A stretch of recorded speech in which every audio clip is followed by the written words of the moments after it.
Good afternoon, everyone, and welcome. My name is Kathy Cummings. I'm a professor of American Studies and History and the director of the Cushwa Center at the University of Notre Dame. On behalf of the Department of American Studies and the Cushwa Center, it's my pleasure to welcome you to the final Cushwa event of this academic year, a book launch celebrating our colleague Pete Cajka's new book, Follow Your Conscience, The Catholic Church and the Spirit of the '60s. In just a moment, I'll invite my colleague Jason Ruiz to say a word or two of introduction of Pete. And then Pete himself will engage in some conversation with Dr. Stephen Koeth, a postdoctoral fellow at the Cushwa Center. After that, we'll invite Pete to entertain some questions from our audience, which I know includes colleagues and family members and friends from all over, which is just so wonderful. We ask you at any time to submit a question using the chat feature, and I'll moderate those questions and we'll conclude this portion of the event by 5 p.m. Eastern Time. Please remember to mute your microphones. We have a large audience, but we wanted to at least be able to see everyone's faces. So we did it as a meeting rather than a webinar. Also, if you haven't yet purchased your own copy of Follow Your Conscience, in the chat box, we will post a link and a discount code that participants at this book launch may use to order the book at 40% off. And I have reason to believe that Pete will be willing to sign as many copies of this book as possible. So right now, I'll turn it over to my colleague Jason, Associate Professor and Chair of American Studies here at Notre Dame, to say a few words of introduction. Thank you, Kathy. It's a real honor and pleasure to be with you all today and to celebrate a tremendous accomplishment by an incredible scholar and colleague. Today, of course, we're here to celebrate the publication of Pete Cajka's first book, the well-researched, intellectually rigorous, and really beautiful to behold, Follow Your Conscience, the Catholic Church and the Spirit of the '60s. Before we dive into the book, I want to tell you just a little bit more about Pete, just to kind of get us started. Pete is an assistant teaching professor and the director of undergraduate studies in the Department of American Studies here at Notre Dame. His main intellectual interests, I'm sure many of you know from reading the book, or you'll soon know from reading the book, are in the history of religion and the history of ideas. After finishing his PhD in American history at Boston College, Pete came to campus in 2017 as a postdoctoral fellow at the Cushwa Center. We in American Studies first got acquainted with him the next fall when we were able to offer a couple of his courses here in our department. Now, Pete's classes were such a huge instant success that we could not bear to lose him. So he joined our department last fall as an assistant teaching professor. He teaches courses on such lighthearted topics as the culture wars, civil rights, the '60s, the Vietnam War, and intellectual history, all of which have grown really tremendously popular with our students in a short period of time. Having observed Pete in the classroom twice now, I can personally attest that it's easy to understand why students are so drawn to his courses. He is passionate about the subject matter, deeply knowledgeable, and highly approachable. For me, a quintessential Pete story took place last fall when, for some reason or another, he had come into our offices dressed in a suit and tie. And I thought, wow, we're a casual group around here. You don't see a lot of suit and ties. So I told him, he looked nice. And I told him that he looked particularly professional that day. And Pete, without missing a beat, said, "Thank you so much. My mom bought me this outfit." That to me was very Pete. Simultaneously quite poised and professional, but also really down to earth. He has emerged as a strong advocate for our students, and I've been personally touched to see the extra mile that he goes to make sure that our students are well guided through their undergraduate careers and well supported. By focusing on his teaching, I of course don't mean to distract from the fact that Pete is an intellectual powerhouse. That's going to be very obvious in a few minutes. But I want to stress that Pete brings a beating heart and soul to all that he does in this job, including his research. Pete lives in the best neighborhood in South Bend with his two adorable sons, Killian and Rory, who I think are somewhere in the Zoom, and his wife, Grania, who works at the Nanovic Institute for European Studies and is with us also on the Zoom. Hi, Grania. Grania and the department recently collaborated to get a present for Pete, which I'll deliver to your office in a few minutes, a framed cover of your beautiful book. which we will be presenting to you shortly. Once again, on behalf of the Department of American Studies and with gratitude to the Cushwa Center and to Kathy and her staff for planning this event, it's a real honor to introduce our colleague and friend, Pete Cajka. Thank you so much, Jason. So to get the main portion of our event underway, I'm happy now to introduce Dr. Stephen Koeth. Stephen is a Holy Cross priest and postdoctoral fellow here at Notre Dame's Cushwa Center. He joined Cushwa in July of 2020 after earning his PhD in history from Columbia University last May. Stephen is presently revising his award-winning dissertation, The Suburban Church, Catholic Parishes and Politics in Metropolitan New York, 1945 to 1985, for publication. Stephen, I'm putting you on notice that we expect to be hosting an event for your book before too long, but we won't get ahead of ourselves. For now, I'll simply thank you for agreeing to be Pete's interlocutor this afternoon. Thank you. Thanks, Kathy. It's my great pleasure. Pete, congratulations. It's great to think back to our conversations about your research when you were on Morningside Heights doing some of your work, and now to see this great book. And I want to start where Jason did with his backdrop and with the poster, and Kathy even holding up this fantastic book cover. We're always told not to judge a book by its cover, and yet maybe we'd be forgiven here. It so beautifully captures the spirit of the 60s and some of the central themes that you're getting at. Pete, I thought we'd start by just having you talk a little bit about how, despite the 60s theme of the cover, really your history starts in the 13th century, and that the medieval and the modern meet in your study. Would you say a little bit about that? Yeah, thanks so much for this wonderful introduction, and thanks everybody for being here. It's really heartwarming to see all of you on the Zoom.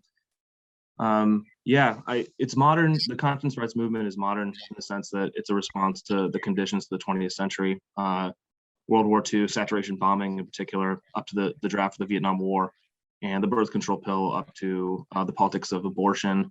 But in that context of arguing for a right to follow conscience, 20th century Catholics were drawing on Thomas Aquinas, who in the 13th century at the University of Paris was basically dropping some hot takes on conscience, to put it lightly, intermixed with like some stuff to obey the law. He basically says, you have to follow your conscience no matter what, even if someone tells you not to, because if you break your conscience, you break your own soul. And he goes on to say that conscience is more important than your authority figures in church or state. And I think Aquinas sets up a sort of bifurcation of law and conscience that shapes the modern Catholic mind. In modern seminaries and schools and parishes, they're drawing on Thomas Aquinas's framework. And what this allows them to do is basically say, we've always been following conscience. We've always had this right. The state should honor it. The church should honor it. So it gives them a type of tradition to follow. So that, and they stretch that a bit, but it was also there.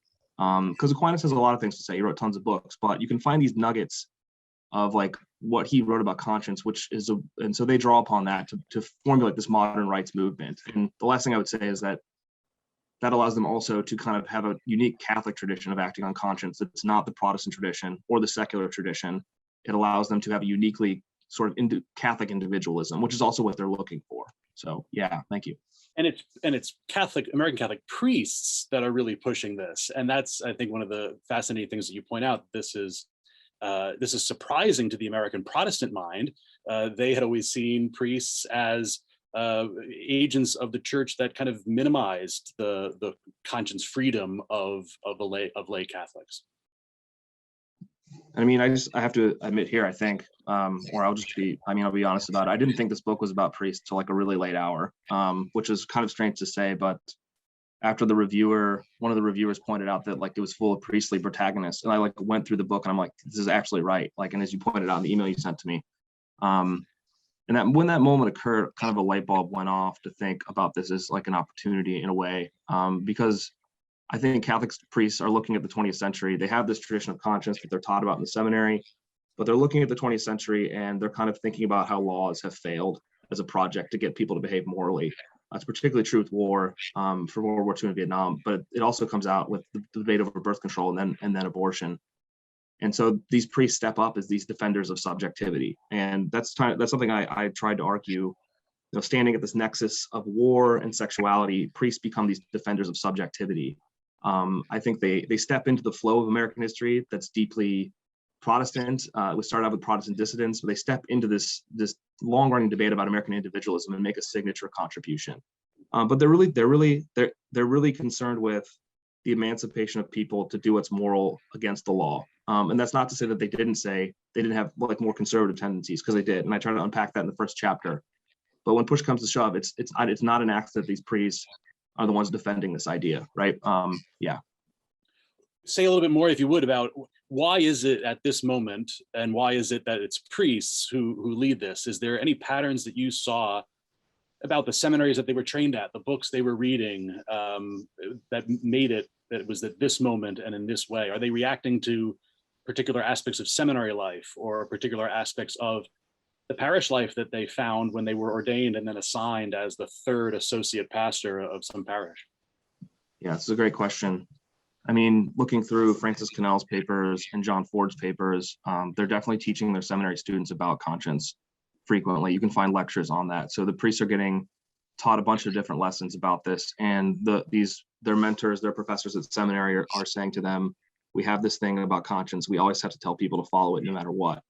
Even in the confessional, when you're debating controversial things, you have to let them know about this argument. So it's part of their formation as priests and intellectuals. And you can see it in the confession rule books too. It's laid out there. It references Aquinas, says Catholics, if they come to a conclusion in subjectivity, they have to follow that conclusion. You can't tell them not to. And that comes through also, like in the Vietnam War, a Jesuit who writes a letter for a Supreme Court case in the late 70s, it says that his training makes it incumbent upon him to tell Catholics to follow conscience. Because if you tell them not to follow conscience, you're telling them to commit a sin against themselves and God, because that might be God's direct voice in the person.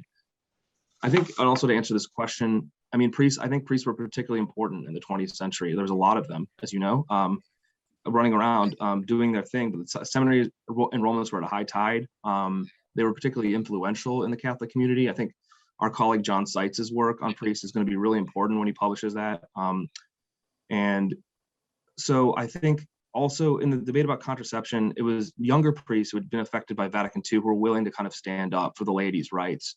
So they would have been shaped by that moment. They thought of themselves as advocates for the laity, right? In the church, they thought of themselves as taking this idea of conscience to the bishop and saying, we've been teaching this for a long time. I advocate for the laity, particularly lay families, men and women, discerning following their conscience on the matter of reproduction. They thought of themselves as the representatives of the people. So that priestliness is still there. But it's also a new Vatican II spirit of like thinking you have a right to publicly critique what your bishop is saying. And I think there's a lot of other answers to this question, but it has a lot to do with their training. And I think they have a sensitivity to the subjective nature of the person. And they're worried about moral behavior in a modern society in which they think people can be coerced to do things that are immoral, right? So they need a different type of moral guide. So I think there's a lot of other things to it, but they wrote about this a lot. They're intellectuals. They master this system. And I think that there's I think American Catholic history, we're headed in a direction of taking this a bit more seriously, not because we don't want to study the priests, but because we realize how central they are to the 20th century, right? And I think if you look at them too in American history, they take American history to places we don't normally take it, and they flip it on its head and give us some new ways to think. And that's what I wanted to do with this project, is to take Catholic modernity, Catholic imagination, and flip American history on its head and say, what have we grounded American history in sources of subjectivity, of conscience? But it was priests who were saying this, and that was just a moment of the book to really kind of, I think, enjoy that, to kind of play with that like dilemma. It's not something I expected to do, but I think it's a direction the field is going to go in.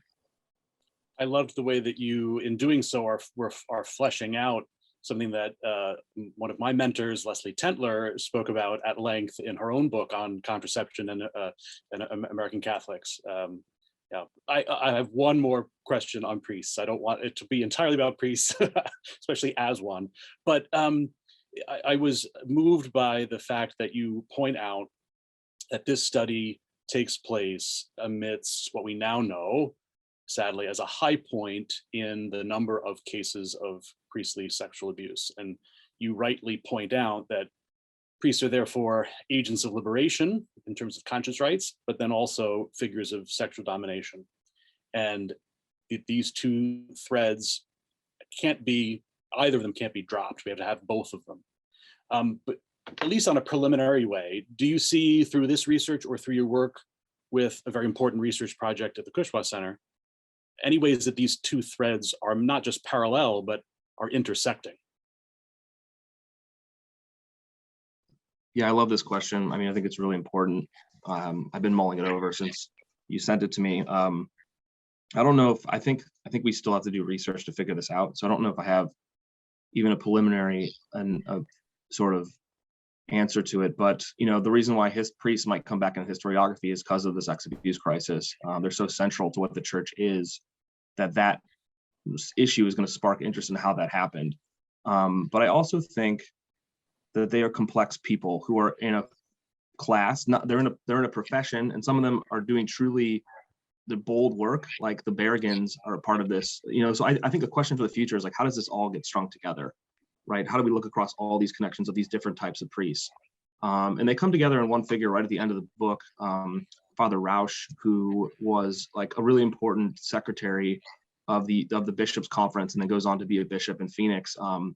He was defending conscience rights several times in the Capitol Hill in the late 70s, especially with amnesty and issues with abortion. I have him writing letters to the Secretary of Labor defending conscience rights, because I open up with an anecdote about about sort of abortion becoming more accessible, and Catholics worry about how institutions of Catholics are going to be conscripted into funding it. So they're defending the rights of conscience to check out of that, right? So he's writing the letters to like the Secretary of Labor about this, and it comes out later that he had a boy that he was with more than once, several times, and there was a lawsuit filed against that was settled later. But so I just they come together, and him is interesting and as an individual. But priests, I think, are doing both of these things at once. And I don't think there's just one narrative. Like, they're defending this emancipation of the individual, but there's also this connection. I don't know what the connection is to sexual domination, but when we write this history, both of these directions are going to be important to this, right? And I think it's the same thing with nuns and sisters, right? You have sisters who are doing these great things, and then you also have things a part of the institutional life. So I don't know if I have an answer. I kind of tried to reflect on it at the end. I think I had more in it in a preliminary version, but I was convinced not to say as much. But our project is going to have a huge effect on me as I go forward. But I just think that priests are a complicated group of people that do a lot of different things, right? So, but it shouldn't, I don't think it should be a surprise that some of them are out defending individual rights while they're doing these things behind the scenes, because that can also make sense, right? There's no formula for it, I guess, is my answer to the question. But I think all of our history is kind of, we're all stepping towards like how the sex abuse crisis happened, why it happened. Your research on suburbs is going to be really important to speak to this. Kathy's research going forward, you talk a lot about that. But I still think priests like defenders of rights is part of this history, right? Yep. Yeah. Yeah, I think it's so important that you raised it. I do want to talk about lay Catholics, though, because I don't want to dominate the conversation with priests. There are a lot of lay actors in your story. Not just intellectuals, not just authors and priests and thinkers, but also conscientious objectors. I love the work that you did with the files that they're submitting and kind of use that as a source. I'm wondering too about what you found about kind of average mass-going Catholics, Sunday mass-going Catholics. How were they responding to their priests who were leading this charge, ostensibly in their voice or for them, and how were they responding to other lay people who were pushing for conscience rights? Yeah, I think there's two stories here. One about war, one about contraception. So with the war part, I mean, Catholic guys who went to Catholic grade school, high school, you could see all this on their transcript. Like when you apply for a conscience objector status, you fill out like a huge form. Your social security number goes on it, your occupation, where you live, the schools you've gone to, and then you write a really long essay about why you should object, right? And so Notre Dame has like 200 of these in the archive. So I read through those and found a ton of references to conscience in the essays. But they're going to Catholic schools, and if you look at the catechism, it's in the catechism. They would have been drilled in this. If you look at your high school religion textbook, not that anyone, I don't know, what did I learn in high school religion? Probably a lot. It's like there subliminally, but like, what did we learn in those classes? Probably a lot if we like rummage through our mind, right? It's there. And then also in college, before Vatican II, if you went to a Catholic school, you'd be drilled in these basic like catechetical techniques that had all these formulas about following conscience, right? So they learned all that, and then they researched it and read some stuff, and sometimes they just quoted from Vatican II and stuff, and wrote these really long form essays to the state about why they could follow conscience. And so the Catholic Peace Fellowship organizes that and helps the laity push the system, right? So that they know the doctrine, they know it, they can quote it, they can analyze it, they can interpret it, they can provide a history of it. Sometimes they say really crazy stuff in there, but that's what makes it interesting.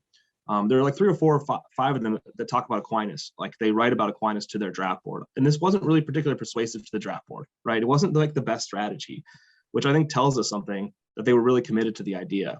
But you can see, I think, like all of the sort of Catholic imagination, when the way it balances law and conscience in those documents. So the laymen knew that, right? And then I think to the contraception debate, there were a lot of letters from families to some of these priests about following conscience. There's Patty Crowley took a big survey, and there were dozens of letters in there of men and women who were married with 5 kids saying, let's make this about conscience. The church teaches this about conscience. There was something called the Dutch Catechism that came out in 1967, which was really unequivocally basically said the decision with the woman and her conscience, not the confessor or the doctor, about contraception. So it was there, and I think the laity knew this, and they were pushing this too. Right. And the priests were not only teaching them about it and defending it, the priests were also like representing the lay interests about following conscience to up like the hierarchy. But it was the laymen who were graduating college and high school who were getting drafted. So they had a reason to kind of like look for this argument. Right. And so there's a lot of laity here. And Gordon Zahn is this like lay Catholic intellectual sociologist who pushes this idea too. And he's like one of the most important defenders of it on the matter of conscription. So I think the lay people are really significant to this history as well. And just the last thing I'll say, sorry, I could keep talking all day, but we have we're going to end at 5 and there are more questions, but there's an event like near the George Washington Memorial in Washington, DC, where these priests are like getting together to talk about conscience rights. And there are 3,000 lay Catholics in that crowd, right? And there are like 800 lay Catholics that gather on another priest at Sherman Circle Northwest to hear him give a talk on conscience. So the laity are coming out in like this 1968 style of like mass protests for conscience rights. So it's there, they're pushing it. And I think, but the thing about it is like they're hearing it from their priests and then pushing it back to the hierarchy. So there's a lot going on between the two. And that was something that surprised me. I thought there was going to be more of that there. But they play a really important role in those chapters for sure. And you narrate that scene in September of 1968 at St. Matthew's Cathedral, where Archbishop O'Boyle is preaching, and some congregants walk out in protest, and others stand and applaud. And I appreciated very much how it's not simply and easily this lay clerical divide. It's laity on the side of laity against hierarchy. It's laity on the side of hierarchy against other laity. Yeah, it's complicated. Some laity completely disagreed with like what the Washington DC priests were doing. Mm-hmm. I think that article is like 1,000 people got up, walked out, and came back in for communion, but like another 1,000 people stood up and were like cheering the conservative bishop who was trying to crush this movement, right? So the laity, they're definitely not. There's people on both sides of this equation, and that's something I talk about in the history. It rips up the church. Like it's still a huge debate. Like it's a big debate over Amoris Laetitia, and that's all like recapitulating this like big feedback loop. I don't think it's a pretty story with a pretty ending. I think it just unleashes all these contests of people fighting over like where following conscience ends and law begins. Yeah, thanks. You use great images for what the conscience is and how to describe it and how it works throughout the book from the very beginning. Sacred nucleus, I liked in particular, how conclusions bubble up within the conscience. My favorite probably was double agent, which goes to the heart of your argument. I think that's a great phrase. I wondered about the phrases and the images that conscious activists used. What were some of their favorites, and did it change over time? And I'm particularly interested and struck by the kind of firm rejection they seem to have of mechanical images for the conscience, that it was definitively not a machine or a database or a computer. There's input and output. Could you say a little bit something about that? It seems to run counter to some of the kind of optimistic futurism that some of our colleagues have written about at this time. Yeah, it was interesting. It took me a long time to wrap my mind around this. But the Protestant critique, going back to like John Locke, right, who says like Catholic consciences are a thing that a pope has like a keys around his girdle. Like, so the pope is like for John Locke, the pope is like a janitor with like a bunch of keys, but those are like the consciences of the laity jangling on it, right? And, up to like Paul Tillich, who argues that Catholic can't follow their conscience because it's mediated by the church. So the Catholics, that it only gets like part of the equation, right? The Protestant critique has like a little bit of truth to it. There's something important about that, because the conscience was always meant to like take the law, input it and synthesize it so you could apply the law to your daily life. And the confessional was meant to like help you form your conscience to obey the laws properly. But the doctrine works out that there's so many ways that can go wrong, right? The law itself can be flawed, or the process of transmission into the conscience can be wrong. You can just get it wrong, but you can still follow your conscience. So it is kind of like, it does have this like kind of balancing act, like it's kind of a machine in its own way for a while, even though it's more fluid than that, I think. By the 60s and 70s, there's a psychological turn in Catholic thought. Catholics start reading Freud, they read Erich Fromm, they read Lawrence Kohlberg, they start reading Jewish thinkers. That was something that really kind of, that was also something that came out of the review. It was like, there's a moment of like interacting with Jewish scholars here too.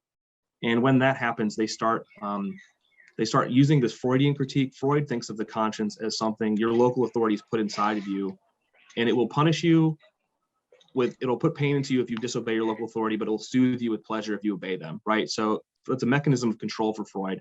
So they take Freud and they read it onto their own church, and they think that the Catholic Church is like making these consciences that are making them obey the hierarchy. But what was surprising about that is that they don't want to abandon the conscience, they want to remake it with psychology, right? So they then draw upon psychology to reshape the theology.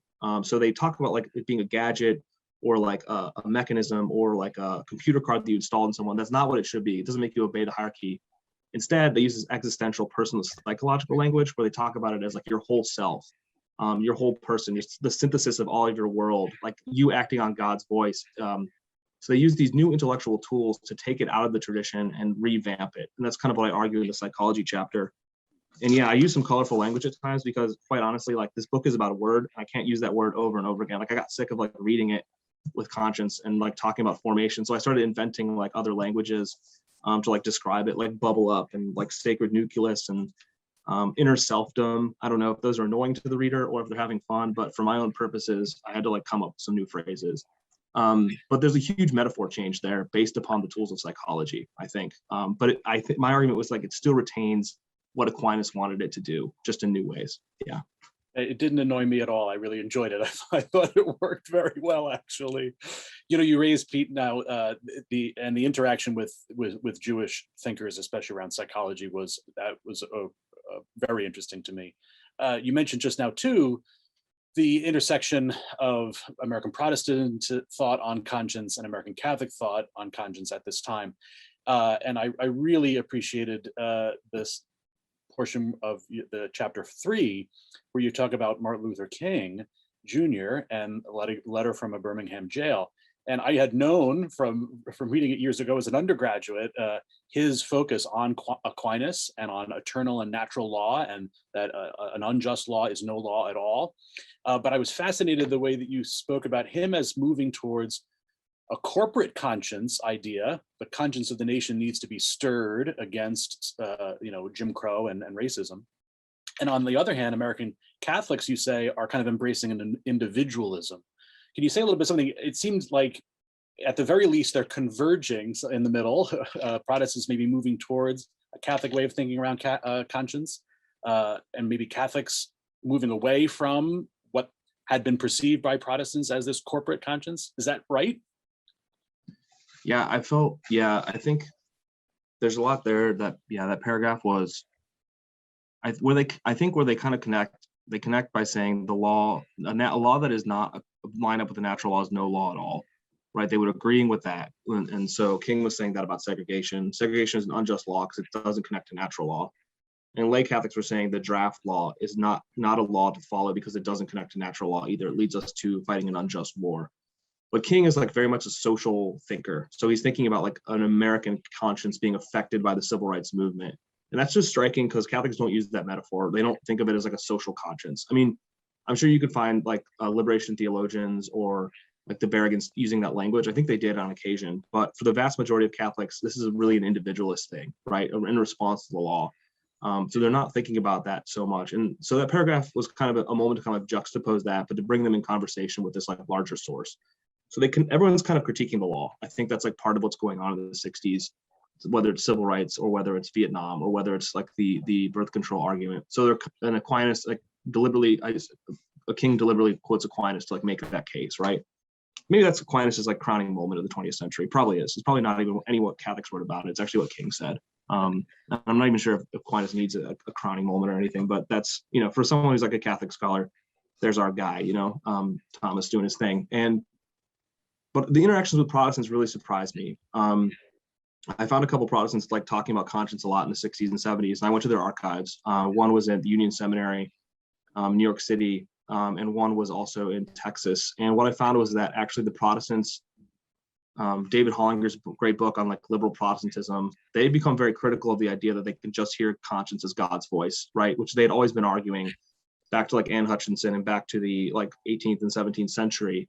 And that's part of like American colonial history, the history of like the Great Awakening up through the Revolution and stuff like that. And that's usually basically followed around like choosing the right religion. But what they were basically coming to the conclusion is that like that was too, they were studying psychology too, and they didn't like that idea anymore. So the Protestants actually start studying Catholic sources to revamp their idea of conscience, right? And that was really surprising to have found. But they were reading Catholic theologians, and they were coming to terms with the idea of like conscience being formed, a subjectivity being formed by the law.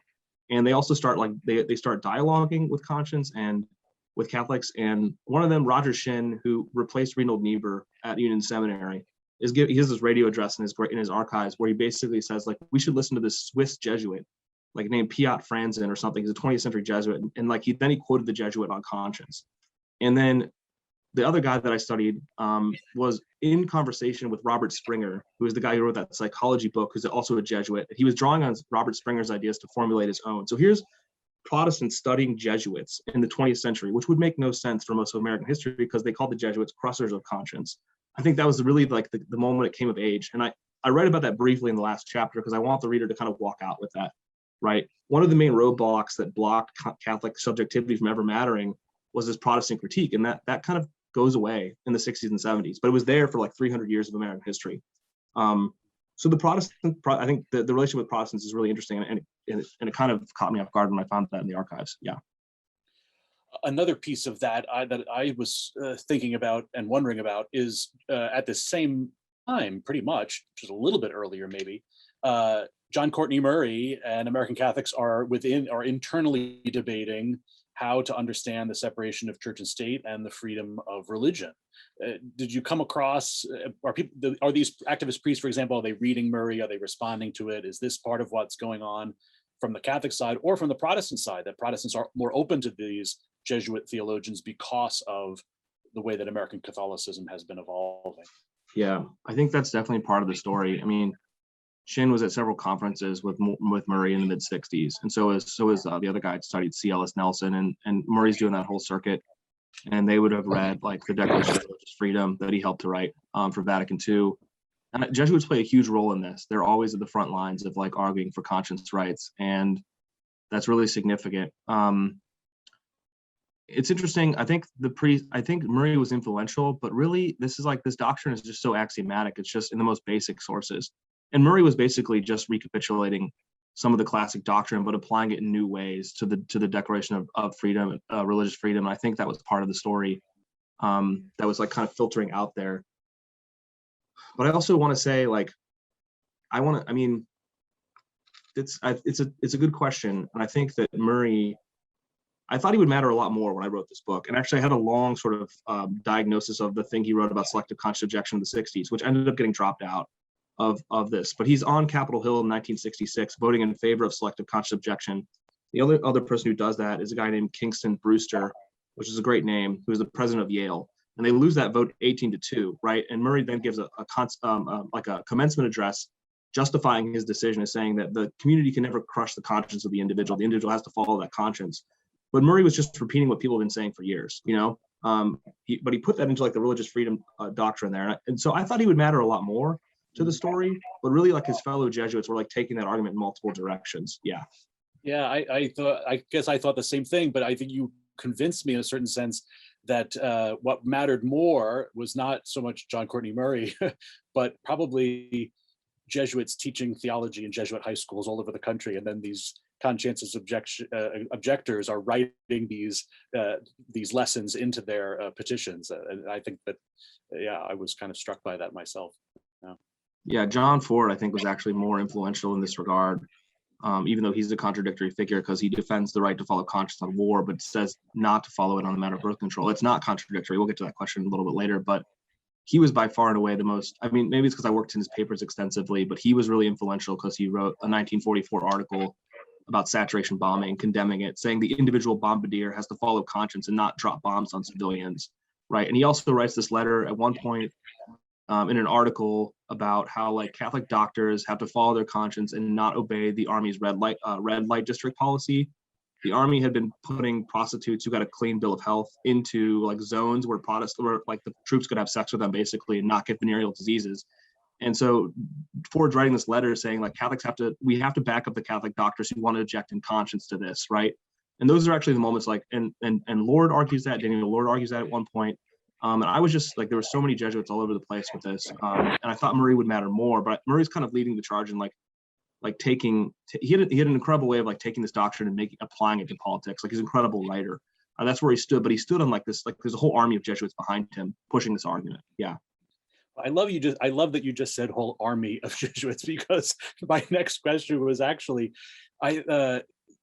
your discussion of the centrality of war to this whole story and how the conscience debate moves on, and it moves on into contraception and then to abortion.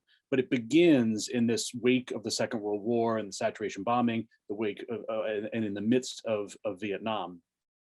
In 1972, the bishops have finally gotten on board and make a statement in support of conscientious objectors. And you say that this signals a dramatic parting of the ways between the cross and the flag.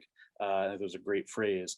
What about and then conscience rights, as I say, moves on to abortion ultimately.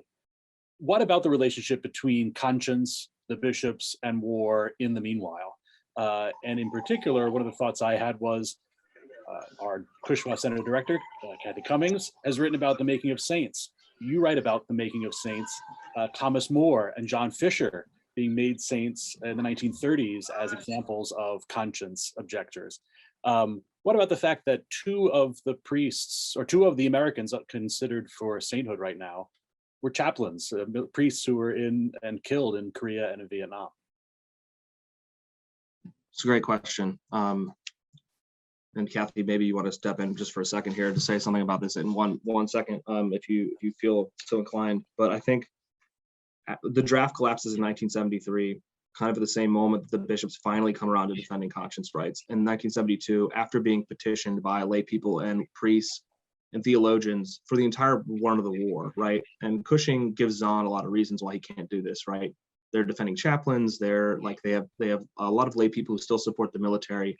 But in 1972, they issue this document that says a Catholic can not only be a selective conscience objector to war, selecting which wars are right and wrong, a Catholic can just follow conscience to be a total pacifist, right? And this is a huge moment for the conscience lobby, but it's like ironically moot quickly when the draft collapses. And so I don't know what happens. Like after 1973, I see it going much more to the biopolitical realm, right? The bishops defend conscience in 1972. Roe v. Wade gets passed in 73. And they have this intellectual framework with which now to protect doctors and nurses from being forced to provide abortions. And that's where the story goes after 1973, right? And defending florists and bakers from having to give services to gay people who are getting married. So it switches from this left wing to this like right wing cause, but there's a continuity for them. And I think that's really important to recognize. And I think there's still there would be a contested relationship between the selective service and the church if there was a draft, but there isn't one. And I don't attribute the collapse of the draft to like Catholics. That happened for a lot of different reasons. But this played a role in like lobbying the state. And of course this fails at the Supreme Court, but they keep pushing. So yeah, your questions are fascinating. I think this is good. I teach about Vincent Capodanno in my Vietnam class. We read a book about him. And I'm a little cynical, not cynical, but and this is Kathy's research, right? So Kathy, maybe you want to jump in here, but Capodanno is used to like, not used. He was generally a great man who sacrificed himself on the battlefield, which there are some questions about that too, but his cause of canonization is used also to recapitulate the Vietnam War is not as unjust as Catholics had portrayed it as at one point, and that's one way of looking at it. Saints are used to like promote arguments, as Kathy's book shows, and Capodanno is part of that, right? To make Americans look like good, to make Catholics look like good soldiers in the Vietnam War, right? So I think there's still an affinity for the military. There's still a massive chaplaincy, but this idea of like drafting lay Catholic men into the military is like what really changed massively at the end of this. Kathy, I don't know if you have anything to say about Vincent Capodanno. I'd appreciate any help. The only thing I'd want to say is that Vincent Capodanno is from Staten Island, as is Stephen Koeth. So I thought I'd mention it before he did. But I think you're exactly right. You said it very well. And I also think a lot of your former students are on this call, many who took your U.S. Catholics in Vietnam. And I also think it's akin to the work you do with Tom Dooley and the local history here at Notre Dame, how he's not, as far as I know, a candidate for canonization, but a hero kind of used to justify. So I think your students will recognize that. I was actually in an elevator with Cardinal Dolan after a luncheon at the ACHA, and I told him about my Vietnam in America class. He asked me like what I teach, and he's like, "Oh, you teach about Capodanno?" And I'm like, "I do." But not in the way you think. Yeah, there's no critical biography of him yet, right? There should be a good critical biography of him. He's really significant, and I thought like what he did for the troops matters as a pastoral way, and I framed that in my class as like, if you're a pastor doing good things for the troops, but still part of this military machinery, like where does that leave you? And that's a dilemma that Ronit Stahl unpacks in her amazing book about chaplaincy, right? So I think there's a lot there to talk about the Catholics and the military state post-Vietnam, right? But I see this striding from war into abortion. And there's even a memo you catch of a Catholic bureaucrat. I catch a Catholic bureaucrat in a minute. He basically says like, you know, the Catholics, the bishops want to go hard on conscious objection to abortion, but they're not fighting as hard on amnesty. This should be a total pro-life issue. So if one people can follow their conscience, so can the others. But there's a sifting and a selection here as war becomes less important and abortion rises, as I see at the end of the story. Yeah. Mm-hmm. Well, Stephen has become famous in his time at the Cushwa Center for asking really wonderful questions, and this is solidifying that reputation. So we may come back to some of his questions, but I wanted to remind everybody that to feel free to put a question in the chat.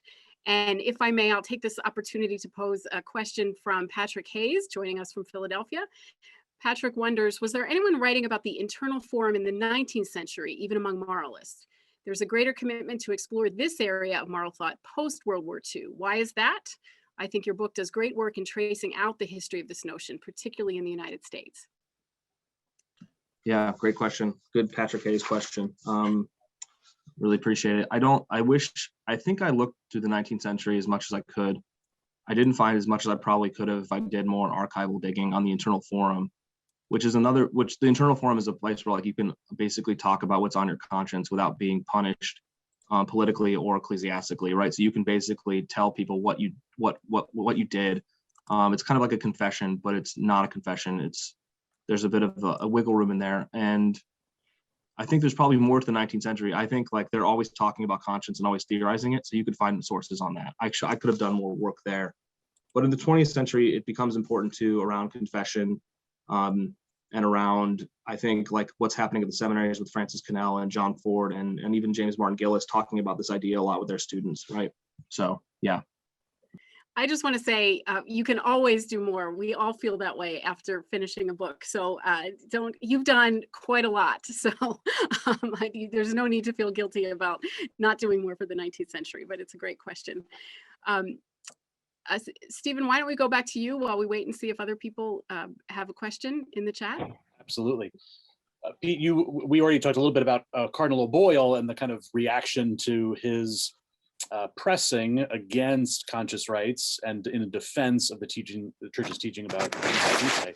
But you wrestle with, I think really in a very fair and good way, with that he's a complicated character. He's supportive of civil rights. He's supportive of conscientious objection out in terms of the war, but against it in terms of contraception. And you often talk about him as it's seemingly contradictory, and yet you also kind of say, well, but maybe it's not entirely contradictory. Maybe that is rooted in an interpretation, a unified interpretation of natural law. Can you say a little bit about that contradiction? Yeah, O'Boyle was a fascinating figure, and I didn't see that coming at the start of the book. There's a great biography on him that I used a lot, a reference to that a lot. But O'Boyle, basically, I say this, no one tells you that when you write your own book, you just read your own book over and over again and nobody else's book ever again.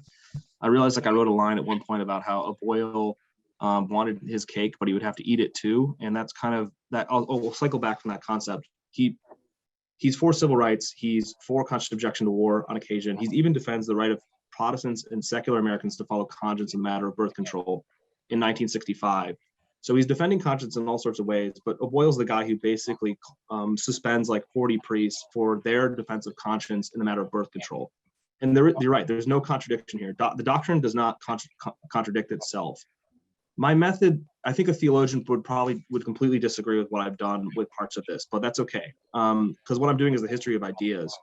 And when you look at the history of ideas, you lay this argument out, you see people getting caught in their own contradictions, right? So O'Boyle is basically saying, I've given you a clear law to form your conscience in the matter of birth control. And he's right. He's totally right about that. And that the debate should end there, but it doesn't because the priests kept pushing back on it. But even in what O'Boyle is saying, right, he has to backpedal a bit. He says, even if your conscience is erroneous, you still have to follow it, right? He says that after saying you have to follow the law. And he says, like, even if we have a false conscience, you still have to follow that. So like he backpedals a bit. Every priest who just, like basically says you just follow the law with your conscience, got to backpedal to like give these other more contradictory issues to the doctrine. And this goes back to it as a double agent, right? I see O'Boyle as the conscience is such a double agent for O'Boyle, right? It catches him in all of these issues. And the last thing I'll say is that in the second chapter, O'Boyle is correcting the Pope on the Pope's misinterpretation of conscience about conscious objection in 1957, where he says the Pope missed a lot of points about why Catholics can follow conscience in the military on matters of saturation bombing, abortion, or sterilization procedures. So I see O'Boyle as not trapped, but the double agent is like setting him in multiple directions. And I think that's what makes him a fair character, but I also admire him in some ways, right? He desegregates Washington, D.C. schools much earlier than a lot of other bishops. He's publicly for Lyndon Johnson, even when he's getting criticized by a lot of white Catholics in the District of Columbia for those stands on abortion. And he also, he does a lot to build up the Catholic Church. He's one huge, he pays he goes out of his way to pay his workers fair wages. He was the last child to a very devout mother in Scranton, Pennsylvania. I think he's one of the most important, big bishops of the 20th century, but the doctrine itself, I don't know, sends him in multiple directions. And that's kind of what the web he gets caught in. But to me, that's where the action of conscience is. You're never going to close the debate, right? It has a split personality. It's going to emancipate people from following the law. It's going to be used to make people follow the law. But then within both of those arguments, there are ultimately moments where people have to cycle back out of it. Yeah. And I think you deal with that and pull out those strands really, really well. Kathy, I see there's some questions. Yes, so we have about 10 minutes left and a number of questions. So I will ask as many of them as I can. And Pete, just do your best to be brief. Appropriately, we have a question from Rose Luminiello, who's joining us from Aberdeen, Scotland, wondering about the international movements around these ideas. Are there similar discussions happening in Europe before or during this period? And she references abortion becoming the main issue in the United States, but not necessarily in Europe. It's an important question. There's a lot of works by French and German theologians that are translated into English. So it's definitely happening. It's filtering to the US and back to, I mentioned that Dutch Catechism, which was translated from Dutch into English in 1967. Bernard Häring, the German theologian, is running around in the US giving all these talks about conscience. And Catholics, Americans and Europe ultimately share a similar moment when Europeans who are defending human rights from a conservative perspective defend pharmacists and other folks from not having to give out devices that prevent pregnancy or perform abortion. So there's a connection there across those things, as well as coming out of the Second Vatican Council. The last thing I'll say too is that the American priests who were fighting against O'Boyle were always referencing how every other hierarchy is more liberal than O'Boyle. They had put up more liberal statements on conscience than O'Boyle. That was Canada, Belgium, France, England, Italy, and there's some truth to that. A lot of European bishops were much more likely to talk about following conscience and contraception than some of the American bishops. So there's a discourse here there's a glitch between conservative bishops and more liberal ones, right? There's a lot there there's a lot of European influence in the study. Thanks for that question. And I would be in big trouble if I didn't ask a question posed by Amy Cajka, who I believe is your mom. It doesn't look like you're wearing the suit she bought you today, so we have to at least recognize her here. But she wonders about the concept of conscience in more contemporary issues, and particularly pro-choice. And it's similar to a question posed by Sean Blanchard, who wonders if you could speak a little bit more about contemporary U.S. Catholicism, how it has received or not received this conscious tradition, whether regarding Amoris Laetitia, the Biden communion polemics, so more of the contemporary context. Yeah, I end the book on this note. Like I said, there's the story is not a story of progress so much as is contestation in the church. There's the debate over Amoris Laetitia, paragraph 303. I don't know why I've memorized that, but I have. is the one that gets Francis in a bit of trouble, where he talks about like you're allowed to follow conscience on the matter of divorce and still receive communion, and he got a lot of backlash from that. John Paul II was all about like following conscience against the state, but he clamped down. He fought against the interpretation of psychology. And before that, Ratzinger is really the main intellectual who tries to take down the conscience rights movements in a theological manner. So that happens over the course of the 80s and 90s, but it's still, to my mom's question, it's still proliferating. It's still used to defend abortion, right? And there's a book coming out on like pro-choice clergy, from a scholar who works in I think in North Carolina, and that'll be a really important book when that comes out, because you'll see them using the conscience argument for that. And I could have gone more into that here, but I didn't have as much time. So we're still fighting over this term. And the last thing I'll say is like Trump had a lot of support like in really reinforcing conscience clauses, which he did with the like Health and Human Services or Health and Human whatever wing it was of that of the federal government. He beefed that up and made sure, and that Catholic intellectuals on the right really connected with that, right? When Trump doubled down on the conscience clause against like the abortion issue. We've got a question from Tim Dully, and I want to point out the Courrier de Kent print in my background for his benefit. But he wonders at your use about the term Catholic imagination, which is traditionally used in reference mostly to the principle of sacramentality. How does your work, could you comment on how your work intersects with that discourse, or if you have a different understanding of the term Catholic imagination? Tim, congrats on your defending your dissertation recently. Looking forward to reading your stuff. Yeah, I mean, I just when I read, Tracy and all the other folks who write about the imagination, I think it's interesting. For me, it's like the conscience and law are like central to the Catholic imagination, right? That's kind of one of the things I'm saying is that Catholics are constantly in an oscillation, are constantly in a debate about conscience or law, which is more moral, which ones should they follow? So I see the Catholic imagination is something formed in institutions, formed off certain discourses and imaginations, intellectual, but sacramental and all those things as well. And I see it as like linguistic too. I think the imagination has words that shape the patterns of how people behave, right? So I think that's, if I could kind of push back down that, that's kind of where I would go from that. But that's just a concept, and I've always liked the idea. I like that category for imagining a lot of different stuff, but I think mine's more linguistic, and it's like conscience and law are like central to this imagination, right? So that's kind of where I would. Thanks for that great question. Okay, we have a question from Peter Berard. Wonders if there was much in the way of Catholic resistance to conscription before Vietnam. And he has the idea that there was not, and if so, was that down to just war theorizing or perhaps other factors? It's a great question. There are very few Catholics who object to World War II and World War I, right? Obviously, we enter late in World War I, but in World War II, even the Catholics who object try to form their own Catholic camp in New Hampshire, and they fail to get funding for it, and it collapses, right? There was significantly less resistance there. But what I found was, and I say this in chapter 2 is really hard to write from the dissertation over to the book, just because there was a lot going on there. And yeah, in the first iteration that Jim O'Toole saw, my advisor, like I had crammed chapters 1 and 2 together. And I remember Jim asking me if I outlined before I write. And that was a great moment because I had to go back and rewrite those. But they ultimately set me on a path of like rethinking this. But what I found was that there's more Catholic theologians and thinkers there's not a lot of conscious objection, but there's a space opening up in World War II for following conscience as an idea and a language, right? The saturation bombing, dropping bombs on civilian targets starts to convince a lot of Catholic thinkers that there's space to not obey the civil law. So they start like that discourse starts to happen in like academic journals, pamphlets, and other things as well.